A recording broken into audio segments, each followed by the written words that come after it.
ना मतदानाची सक्ती, ना पक्षाचा पोलिंग एजंट. लोकसभा निवडणुकीत हिवरे बाजार जपणार गावाची परंपरा. गुढीपाडव्यानिमित्त हिवरे बाजारच्या ग्रामस्थ सभेचा निर्णय. लोकसभा निवडणुकीची धामधूम सध्या सुरू असून पारनेर नगर मतदारसंघातल्या हिवरे बाजार या निवडणुकीतही आपल्या गावाची परंपरा जपणार आहे.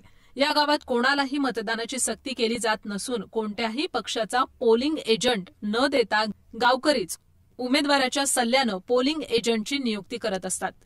हिवरे बाजार ग्रामस्थांच्या वतीनं विविध राजकीय पक्षांना आवाहन करण्यात आलेलं असून कोणत्याही मतदाराला मतदानाची सक्ती करण्यात येणार नसून परंपरेप्रमाणे मतदानाच्या वेळी गावकरीच पोलिंग एजंट देणार आहेत.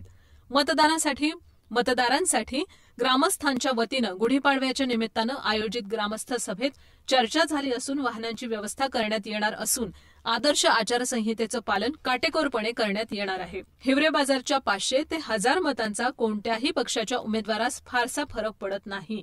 हिवरे बाजार ग्रामस्थांच्या प्रामाणिक प्रयत्नातून तसंच गावाला प्रामाणिकपणे सहकार्य करणारे सर्वपक्षीय राज्यकर्ते, पत्रकार, प्रशासन यांच्यामुळे हिवरे बाजार पाहण्यासाठी दररोज राज्यातून देशातून मोठ्या प्रमाणावर अभ्यास सहली येत असतात.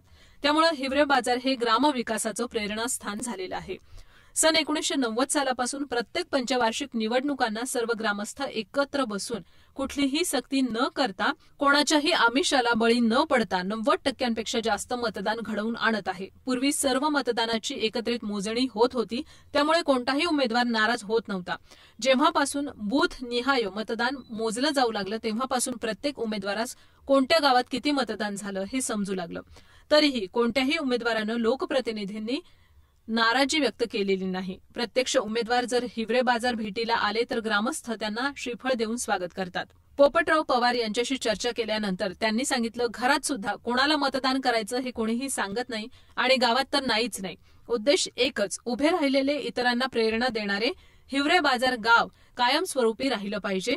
गेल्या 35 वर्षांनंतर प्रथमच झालेल्या सन 2021च्या हिवरे बाजार निवडणुकीत सुद्धा आदर्श आचारसंहितेनुसार याच पद्धतीनं केली गेली होती. हिवरे बाजार हे फक्त स्वतःसाठीच नाही तर इतरांसाठीही विकासाचा प्रेरणास्त्रोत बनलेला आहे. भारतीय लोकशाहीची ताकद म्हणजे निवडणूक प्रक्रिया असून लोकांच्या आणि गावाच्या समस्या यातून सुटल्या पाहिजेत. निवडणुकीनंतर संपूर्ण गावांनी एकत्र येऊन गावात पद्मश्री सत्कार सोहळा साजरा केल्याचं उत्तम उदाहरण आहे. हिवरे बाजारच्या विकासात सर्वांनी सहकार्य केलेलं आहे. यापूर्वी लोकसभा, विधानसभा, जिल्हा परिषद, पंचायत समिती, बाजार समिती या सर्व निवडणुकांमध्ये कधीही पोलिंग एजंट आणि बूथ यांच्यासारखा आग्रह कोणत्याही पक्षाने धरलेला नाही. त्यामुळे हिवरे बाजारचा राष्ट्रीय आणि आंतरराष्ट्रीय पातळीवर सन्मान झालेला आहे. देशातील सर्वोच्च मानला जाणारा पद्मश्री सारखा सन्मान झाला. त्यावेळीही विविध पक्षांच्या वतीनं यथोचित सन्मान केला असल्याच्या भावना ग्रामस्थांच्या वतीनं यावेळी व्यक्त करण्यात आलेल्या आहेत.